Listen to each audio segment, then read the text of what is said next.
Friends, मैं विशाल, आप देख रहे हैं विशाल इलेक्ट्रिक एंड इलेक्ट्रॉनिक। तो दोस्तों, आज आपको मैं दिखाऊंगा एक जो इलेक्ट्रिक केटल जैसा ही एक पतीला है। जो इलेक्ट्रिक केटल होता है उसमें तो सिर्फ चाय, दूध गरम वो सब होता है, लेकिन इसमें कुछ भी आप गरम कर सकते हैं। आप देख सकते हैं एक बड़ा सा एक पतीला का जैसा है ये। ठीक है, तो ये फुल्ली इलेक्ट्रिक से चलता है, मतलब इसमें कोई भी आग की ज़रूरत नहीं है आपको। ठीक है, तो इसमें क्या क्या रहता है, ये कैसे काम करता है और इसको आप कैसे रिपेयर कर सकते हैं, सब कुछ मैं इस वाले वीडियो में आपको बताऊंगा। तो वीडियो को एंड तक देखते रहिए दोस्तों। तो ये वीडियो मैं शुरू करता हूँ इस वाले इंट्रो के बाद।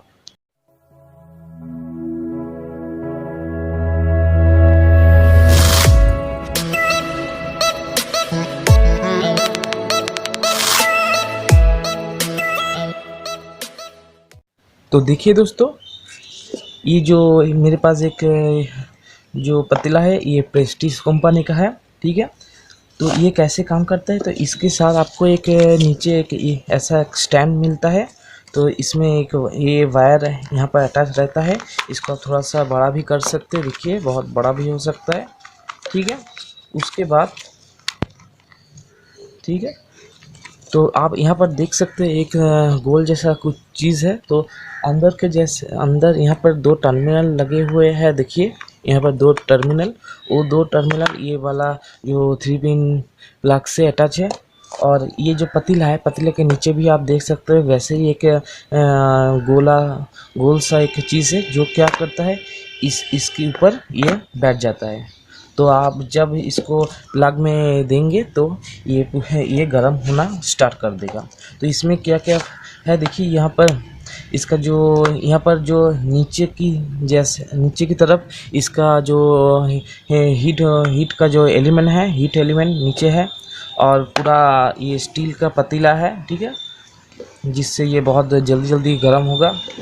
और यहाँ पर देखिए एक स्विच दिया हुआ है, बीच में ऑफ, ये लो और ये हाई भी कर सकते हैं। और लो में मतलब बहुत ही कम गर्म होगा, और हाई करने से बहुत तेज़ी से बहुत ज़्यादा गर्म होगा।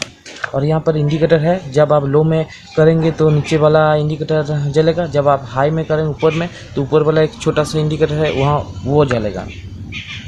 तो इसको आप कैसे रिपेयर कर सकते हैं, कुछ भी रिपेयर कर सकते हैं कैसे। तो पहले मैं इसको खोल लेता हूँ। देखिए ऊपर यहाँ पर नट्स है, देखिए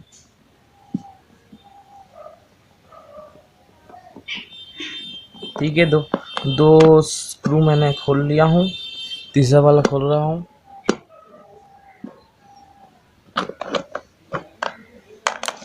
तो ठीक है, ये वाला नहीं खुला अभी तक, तो देखिए ठीक है दोस्तों, देखिए ये तीनों जो स्क्रू ये निकल चुका है। उसके बाद तो इसको जब हम खोलेंगे, देखिए ये कैसे दिखता है अंदर से, देखिए ठीक है। तो आप देख सकते हैं यहाँ पर एक स्विच है, जो स्विच मैंने दिखाया था वो स्विच। तो इसका 3 टर्मिनल है, मतलब दो टर्मिनल का नहीं है, ये 3 टर्मिनल का है। इसलिए इसमें लो और हाई का जो हो रहा है, इसलिए हो रहा है। उसके बाद यहाँ पर एक थर्मोस्टेट स्विच जैसा है, थर्मोस्टेट, क्योंकि जब भी ये गर्म बहुत ज़्यादा गर्म होता है तो क्या होगा, ये जो वाला जो स्विच है थर्मोस्टेट, ये ऑटो कट होके मतलब सप्लाई को बंद कर देगा। ठीक है, सप्लाई को बंद करने से क्या होगा, सप्लाई को बंद करने से ये होगा कि ये ज़्यादा हीट नहीं होगा। अगर ज़्यादा हीट मतलब ये चलता ही रहता है, ये जो एलिमेंट है अगर कंटिन्यू चलेगा तो क्या होगा, इसका जो एलिमेंट का जो वायर है तो वो वाला वायर पूरी तरह से ख़राब हो जाएगा। तो आपको फिर से इसको यहाँ से यहाँ पे उखाड़ के एक नया वाला लगाना होगा। तो आप कितने बार करेंगे, इसलिए यहाँ पर एक थर्मोस्टेट स्विच का इस्तेमाल किया हुआ है, जिससे ये ऑटो कट मतलब जो थोड़ा सा गर्म, मतलब एक टेम्परेचर में ये गर्म होने के बाद ही ये ऑटो कट हो जाएगा। तो ऑटो कट होने से इसका जो एलिमेंट को ये बचा लेगा। उसके बाद थोड़ा सा ये जब आहिस्ता आहिस्ता ठंडा होगा, फिर से इसका जो पॉइंट होता है, इसका थर्मोस्टेट का 2 पॉइंट होता है, वो पॉइंट फिर से जुड़ जाएगा, फिर से ये ऑन हो जाएगा। तो इसमें क्या क्या फॉल्ट आता है, तो पहले मैं बोलता हूँ कि अगर आपके पास ये कुछ भी ऐसा ही कुछ आए और इसको प्लग में देने के बाद इसका इंडिकेटर नहीं चालू हो रहा है, तो पहले आप क्या देखेंगे कि इसका ये जो है प्लेट है, तो जहाँ पर ये बैठता है, तो ये वाला ये वाला यहाँ से और यहाँ से दोनों जगह से इसका वायर कहीं से टूट तो नहीं गया है। तो इसको आप कॉन्टिन्यूटी में मल्टीमीटर का जो कॉन्टिन्यूटी रेंज है, कॉन्टिन्यूटी में आपको इसको यहाँ पर लगाना होगा। तो यहाँ पर तो एक वाला मल्टीमीटर का एक पॉइंट यहाँ पर न्यूट्रल में रखिए, और यहाँ पर नीचे आप देख सकते हैं 2 टर्मिनल है।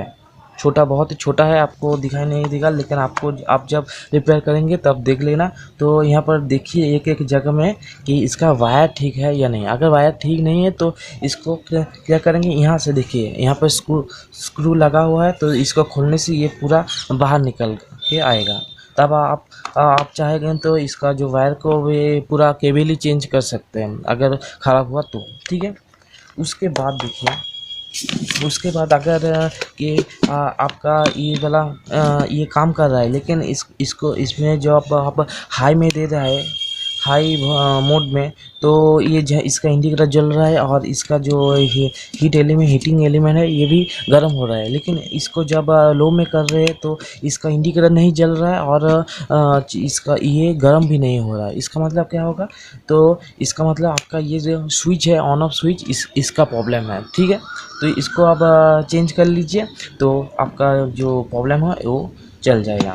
उसके बाद हो सकता है कि इसका इंडिकेटर जल नहीं रहा है, लेकिन फिर भी ये गर्म हो रहा है। तो गर्म होने से क्या होगा, तो हो सकता है आपका जो इंडिकेटर का एलईडीज़ है, एलईडीज़ या नियॉन बल्ब जैसा जो बल्ब होता है, तो वो है, तो वो ही ख़राब हो चुका है, इसलिए आपका ये गर्म हो रहा है, लेकिन इसका इंडिकेटर ऑन नहीं हो रहा है। तो इंडिकेटर को बदल दीजिए। उसके बाद क्या हो रहा है कि आपका सब कुछ ठीक है, मतलब ये वाला प्लेट भी ठीक है, वायर भी ठीक है, ये स्विच भी ठीक है, इंडिकेटर एलईडी भी ठीक है। लेकिन इसको जब हम यहाँ पर रख रहे हैं और स्विच देने के बाद ये थोड़ा सा गर्म होने के बाद ही तुरंत इसका ऑटो कट हो रहा है और ये बंद हो जा रहा है। मतलब थोड़ा सा गर्म होने के बाद ही ऑटो कट होके बंद हो जा रहा है। तो आप इसको जब भी मतलब लो मोड में भी दे और हाई मोड भी जो भी देंगे, तो ये बहुत जल्दी से ऑटो कट हो रहा है। इसका मतलब आपका थर्मोस्टेट जो ये बड़ा सा स्विच है, ये स्विच पूरा ख़राब हो सकता है, क्योंकि ये तो बहुत ज़्यादा हीट होता है। ये हीट यहाँ पर इस प्लेट के ऊपर ही लगा हुआ है, तो हो सकता है कुछ भी डैमेज हो चुका है इसका स्विच में, ठीक है। तो आप क्या कर सकते हैं, तो ये स्विच को पूरा खोल देंगे। तो यहाँ पर देखिए कनेक्टर लगा हुआ है, ये देखिए कनेक्टर। तो ये वाला जो कनेक्टर ऐसे खुल जाएगा, ऐसे ऐसे करके खुलने के बाद यहाँ पर देखिए बोल्ट से इसको लगा हुआ है, देखिए 1 2 और 3, ठीक है। तो 3 बोल्ट को आप जब खोलेंगे, उसके बाद ये जो स्विच थर्मोस्टेट है पूरा ऊपर आ जाएगा। तो इसको बाज़ार में ले जाके ऐसे ही सेम ख़रीदने के बाद इसको फिर से नया वाला को लगा दीजिए, तो आपका जो प्रॉब्लम होता है सॉल्व हो जाएगा, ठीक है दोस्तों। और उसके बाद आप और एक प्रॉब्लम आता है कि आपका जो यहाँ पर इसके ऊपर लगाने के बाद भी ये चालू नहीं हो रहा है, मतलब एकदम कुछ भी शो नहीं, इंडिकेटर भी शो नहीं कर रहा है, ये गर्म भी नहीं हो रहा है। तो इसका एक प्रॉब्लम हो सकता है कि ये जो थर्मोस्टेट स्विच में यहाँ पर ना नीचे की तरफ, आप थोड़ा सा मैं दिखाने का कोशिश कर रहा हूँ। तो यहाँ पर नीचे 2 टर्मिनल होते हैं, मतलब एक यहाँ इस तरफ का भी एक यहाँ पर भी है, और अगर आप इसको घुमा देंगे तो यहाँ पर भी है। तो क्या होता है कि 2 जो तांबे का जो प्लेट है, 2 यहाँ पर ऐसे ऐसे करके तो कनेक्ट है।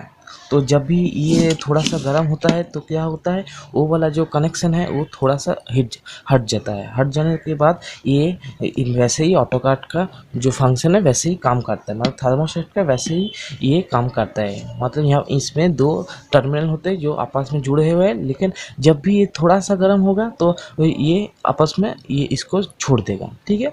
और फिर से जब भी ठंडा हो जाएगा फिर से ये जुड़ जाएगा। तो ये अगर ये जो फॉर्मूला ये जो जैसे ये काम करता है, अगर वैसे नहीं काम करता है तो आप क्या कर सकते हैं, जो दो टर्मिनल यहाँ पर नीचे है तो दो टर्मिनल में कार्बन जम सकता है। तो जमने के लिए वो हो सकता है इसका जो करंट है, मतलब एसी की जो सप्लाई है इसको हम आगे नहीं जा रहा है, मतलब उसमें कार्बन जम चुका है। तो आप इसको क्या कर सकते हैं, जो सैंड पेपर है, सैंड पेपर से आप थोड़ा सा इसको घिस लीजिए, थोड़ा सा, ज़्यादा नहीं होना चाहिए, ठीक है। थोड़ा सा घिसने के बाद आप देखिए कि ये काम कर रहा है या नहीं। अगर फिर भी काम नहीं कर रहा है तो पूरा की पूरा थर्मोस्टेट स्विच को ही चेंज कर लीजिए, ठीक है। उसके बाद आप अगर कोई एक प्रॉब्लम होता है कि आपका ये एलिमेंट गर्म नहीं हो रहा है तो आप क्या कर सकते हैं, तो आप आपका जो मल्टीमीटर है, मल्टीमीटर का प्रोब को कंटिन्यूटी में रखने के बाद ये जो दोनों तरफ का जो टर्मिनल है, ये दोनों, ये एक, तो इसमें दोनों में लगा के देखिए कि कुछ रीडिंग शो कर रहा है या नहीं। तो कुछ रीडिंग शो करेगा। अगर कुछ भी शो नहीं कर रहा है, बजर भी नहीं बज रहा है और रीडिंग भी नहीं दे रहा है, इसका मतलब आपका ये कॉइल पूरा तरह से ख़राब हो चुका है। तो बजर में इसको लेके जाके एक नया लगा के आप देखिए, तो आपका पूरा प्रॉब्लम सॉल्व हो जाएगा, ठीक है। तो ये दिखने में बहुत ही आपको लगेगा कि मैं ये इसको ठीक नहीं कर सकता, लेकिन इसको आप जब कोशिश करेंगे तो जब इसको खोलेंगे तब भी आपको समझ में आ जाएगा कि इसके अंदर कुछ भी नहीं है दोस्तों, ठीक है। इसके अंदर कुछ भी नहीं है। और अगर इसका जो वायर्स जो होते हैं, वायर अगर ख़राब हो जाए या टूट जाए तो इसको जब आप बदल देंगे ना, तो इसके ऊपर जो एक ये जो पेपर लगा हुआ है मोटा सा, तो ये पेपर क्या करता है, इसका जो हीट है, हीट इसके वायर में नहीं जाता है। ये बहुत ही मोटा एक कपड़ा जैसा एक कुछ दिया हुआ है। तो आप जब भी बाज़ार में अगर नॉर्मल जो वायर रहता है तो उसको अगर यहाँ पर लगाएंगे और इसको बंद करने के बाद जब इसको गर्म करेंगे तो वायर यहाँ पर कहीं पर भी टच होने के बाद वो वायर जल जाएगा और आपका ये पूरा पतीला शॉर्ट हो सकता है, ठीक है। तो अगर आप कोई भी वायर को चेंज करते हैं तो वैसे ही इस तरह का वायर बाज़ार में मिलता है, तो इसको दिखा के वैसे ही सेम वायर को आपको लाना होगा। ऐसा नॉर्मल जो लोकल क्वालिटी का जो वायर होता है उसको आप यहाँ पर लगाने के बाद एकदम ख़राब हो जाएगा दोस्तों। तो कस्टमर बहुत ही आपके ऊपर रखने तो ख़राब कुछ बोल सकते हैं आपको। तो अगर आप अच्छी तरह से काम करते हैं तो बहुत कस्टमर आपके पास आएंगे आपका अच्छा जो काम देख के ही। दोस्तों इसमें और तो कुछ नहीं है दोस्तों।